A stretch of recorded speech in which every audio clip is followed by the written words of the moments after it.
আসসালামু আলাইকুম ওরহমতুল্লাহি ওবারাকাতু। প্রিয় বন্ধুরা, ইউরোপ ইনফরমেশন বাংলা চ্যানেলের পক্ষ থেকে দেশ এবং দেশের বাইরে, দূরে এবং কাছে যে যেখান থেকে আমাদের নতুন আরেকটি নিয়মিত ভিডিও দেখছেন সবাইকে জানাই স্বাগতম। তো বরাবরের মতো চলে আসলাম আপনাদের সামনে আরেকটি ভিডিও নিয়ে। তো আজকে আপনাদের কম্পিউটার স্ক্রিনে গিয়ে দেখাবো যে আসলে পোল্যান্ডে কিভাবে মানুষ প্রতারিত করছে। শত শত মানুষ এখন প্রতারিত হচ্ছে পোল্যান্ডের ওয়ার্ক পারমিট নিয়ে। তো এই বিষয়ে কিন্তু আমরা অনেকগুলো ভিডিওই ক্রিয়েট করেছিলাম। তার মধ্যে হচ্ছে আমরা ফেক ভিসা নিয়েও আপনাদেরকে কয়েকটা ভিডিও প্রোভাইড করেছিলাম। আজকে হচ্ছে আপনাদেরকে দেখাবো যে কিভাবে মানুষের কাছ থেকে টাকা নিচ্ছে হচ্ছে বিভিন্ন দালাল চক্র বা এজেন্সি আপনাকে ফেক পারমিট দিয়ে টাকা নিয়ে যাচ্ছে। এইরকম আমাদের সাথে এই সপ্তাহে কয়েকজনের সাথেই কথা হয়েছে। এর মধ্যে হচ্ছে আমি আপনার একজনের সাথে কথা বললাম, উনি সিঙ্গাপুরে থাকে। তো সিঙ্গাপুর থেকে আপনার হচ্ছে ওনাদের কাছ থেকে একজনের কাছ থেকে 2 লক্ষ করে টাকা নিয়েছে। 2 লক্ষ করে টাকা নিয়ে আপনার হচ্ছে তাদেরকে ফেক পারমিট ধরিয়ে দিয়েছে। তাহলে বুঝতে পারেন, দেখেন মানুষ কিভাবে প্রতারিত মানুষকে করে। তো সেগুলো আমরা পরবর্তীতে হয়তো না কোনো এক ভিডিওর মাধ্যমে আপনাদেরকে ইনশাল্লাহ জানাবো। তবে আজকে আমরা একটা দেখাবো। দেখেন, পোল্যান্ডের এইরকম পারমিট নেই যেই পারমিটের কোনো চিহ্নই নেই। আসলে পারমিটেরও তো একটা ক্রাইটেরিয়া থাকে বা স্ট্রাকচার থাকে, এক এক দেশের এক এক ধরনের নিয়ম থাকে পারমিটের। তো পোল্যান্ডের পারমিটের নিয়মগুলো কিন্তু ভিন্ন এবং এটার ছবি দেখতেই কিন্তু ভিন্ন রকম হয়ে থাকে। তো সেই ক্ষেত্রে আমরা আজকে আপনাদেরকে দেখাবো কম্পিউটার স্ক্রিনে। আপনারা ধৈর্য সহকারে ভিডিওটি কন্টিনিউ করেন। আমি আপনাদেরকে দেখাবো যে পোল্যান্ডের যে পারমিটটি দিয়েছে ওনার কাছে উনি প্রতারিত হওয়ার আগেই কিন্তু মোটামুটিভাবে জেনে গেছে, যেহেতু উনি পারমিটটা আগেই আমাকে দিয়েছে এবং আমি বলে দিয়েছি এই পারমিটটা ফেক পারমিট। তো যদি এরকম হয়তো ওনাকে ফুসলিয়ে পাসলিয়ে যদি ওনাকে অ্যাম্বাসি পর্যন্ত নিতে পারতো, তাহলে তো ওনার ভিসা হইতো না 100% গ্যারান্টি, কিন্তু হচ্ছে উনি ক্ষতিগ্রস্ত হইতো আরও মাঝখান থেকে। তো এজন্য হচ্ছে আপনাদেরকে বলি, যারা হচ্ছে পোল্যান্ডের ওয়ার্ক পারমিট নেবেন অবশ্যই এমন ব্যক্তির কাছ থেকে নেবেন যারা হচ্ছে আপনার অথেন্টিক ওয়েতে ওয়ার্ক পারমিটগুলো দিয়ে থাকে। এজন্য হচ্ছে যার সাথেই লেনদেন করেন আগেই কিন্তু আপনাকে চুক্তিবদ্ধ হতে হবে এবং তার সম্পর্কে আপনাকে জানতে হবে আসলে লোকটা কেমন বা কোন ধরনের। এবং আমাকে অনেকেই বলেছিল যে ভাই আপনি ওয়ার্ক পারমিট দেন কিনা, এবং আমার পরিচিত অনেকেই আমাকে মেসেজ করে যে তুমি একটু নেওয়ার ব্যবস্থা করো। দেখেন ভাই, আমি ইতোপূর্ব কিন্তু আপনাদেরকে বলেছি আমরা কোনো ধরনের ওয়ার্ক পারমিট দিই না এবং এই ধরনের কোনো কাজ করি না। তো যেহেতু আমরা এই ধরনের কাজ করি না, সো আমাদের এই ধরনের রিকোয়েস্ট না করাটাই বেটার হবে। আর আমরা বছরে 2 থেকে 1টা কাজ করি, তাও সিঙ্গাপুর থেকে ওয়েল্ডিং পারমিট নিয়ে, যেটা স্কিল ওয়ার্কার ভিসা হওয়ার সম্ভাবনা 90% থাকে। তো আশা করি আপনারা অনাকাঙ্ক্ষিত কোনো মেসেজ দিবেন না।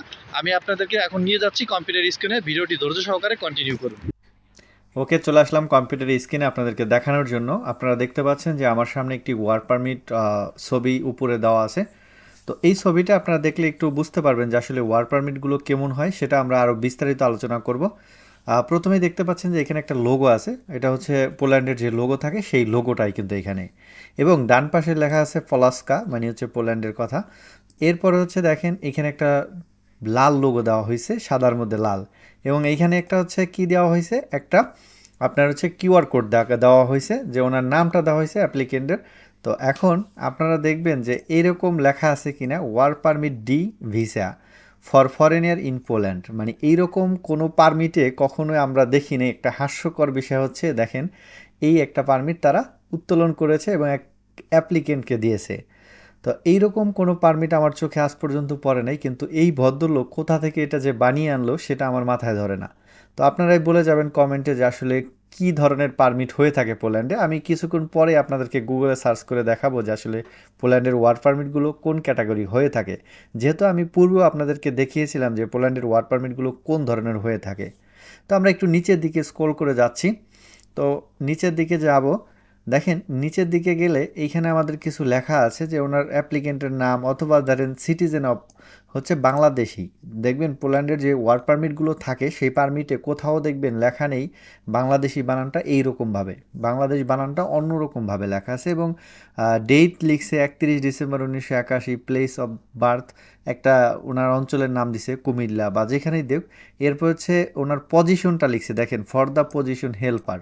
হ্যাঁ, এইটা মানে এইরকমভাবে সে হচ্ছে দিছে যে একটা ডকুমেন্ট হচ্ছে এমএস ওয়ার্ডে টাইপ করে 2 সাইডে 2টা লোগো বানিয়ে তাকে একটা ডকুমেন্ট দিয়েছে যে এইটা হচ্ছে আপনার ওয়ার্ক পারমিট। মানুষ কীভাবে প্রতারিত করে, এটা হচ্ছে একটা নমুনা। তো এরা আপনারা যারা হচ্ছে পোল্যান্ডের ওয়ার্ক পারমিট নেবেন তারা কিন্তু অবশ্যই এই সব বিষয়গুলো খেয়াল রাখবেন। এবং সবচেয়ে বড় একটা ভুল করছে সে এখানে দেখেন, আমরা কিন্তু গত ভিডিওতে আপনাদেরকে পোল্যান্ডের ফেক ওয়ার্ক পারমিট নিয়ে যে ভিডিওটা আমাদের লাস্ট ছিল, সেই লাস্টের ভিডিওতে আমরা বলেছিলাম যে পোল্যান্ডের যে মিনিমাম স্যালারি বর্তমানে 2026 সালের রুলস এবং ল অনুযায়ী লেবার কোডের, সেখানে কিন্তু বেতন হচ্ছে 4,806 জুলতি।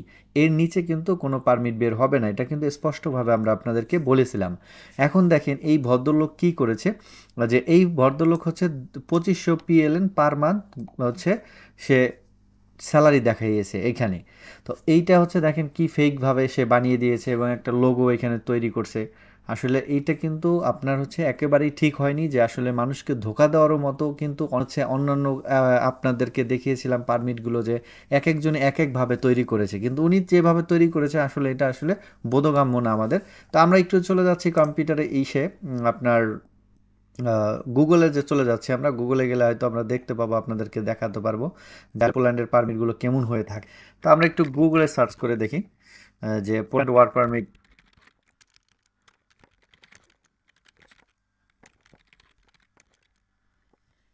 তো পোল্যান্ড ওয়ার্ক পারমিট লিখে জাস্ট হচ্ছে আমি ইমেজে যখন ক্লিক করব, তখন দেখবেন এইরকম দেখেন পোল্যান্ডের যে ওয়ার্ক পারমিটগুলো আছে সেটা হচ্ছে কোন রকম হয়। এই যে এখানে আমরা অলরেডি হচ্ছে সার্চ করে নিয়ে আসলাম, এরপর এখানে আমরা কিন্তু এই যে দেখাচ্ছি আপনাদেরকে এই রকম ওয়ার্ক পারমিট হয়ে থাকে, সাধারণত এই রকম ওয়ার্ক পারমিট হয়। তো উনি কোনভাবে এই পারমিটটা নিল বা কেমনভাবে উনি লিখলো এটা আমার মাথায় ধরে না। আমাদের কাছে কিন্তু ওয়ার্ক পারমিট আছে, আমি আপনাদেরকে দেখালাম না, জাস্ট হচ্ছে আপনার গুগল করে দেখালাম যে গুগলে কিন্তু এরকম ওয়ার্ক পারমিট দেখাচ্ছে।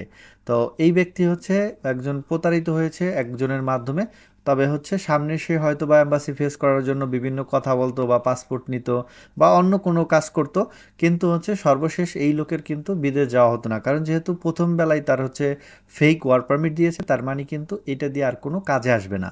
তো প্রিয় বন্ধুরা, আপনাদেরকে আমরা এতটুকু সচেতন করার জন্যই হচ্ছে প্রতিনিয়ত ভিডিও করতেছি এবং হচ্ছে আপনাদেরকে নতুন নতুন ভিডিও দেওয়ার জন্যই কিন্তু আমাদের সময় ব্যয় করে আপনাদেরকে ভিডিওগুলো প্রোভাইড করে থাকি।